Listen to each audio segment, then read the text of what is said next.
Syederalun ratusan ternak mulai dari biri-biri, kambing, lembu hingga kerbau dibawa ke pasar ternak Gandapura Birun yang merupakan salah satu pasar ternak terbesar di Aceh. Suasana ini terekam pada hari pekan yang diramaikan oleh para pedagang dari berbagai penjuru di sana.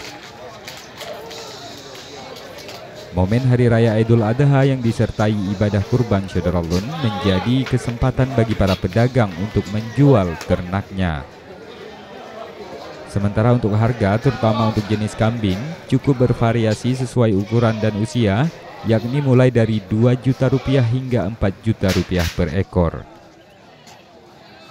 Pedagang sendiri Syederalun masih memiliki kesempatan satu kali lagi hari pekan, dengan harapan bisa menjual ternaknya dengan harga seperti yang ditargetkan. Dari Birun, Yusmandin Idris, Serambi TV.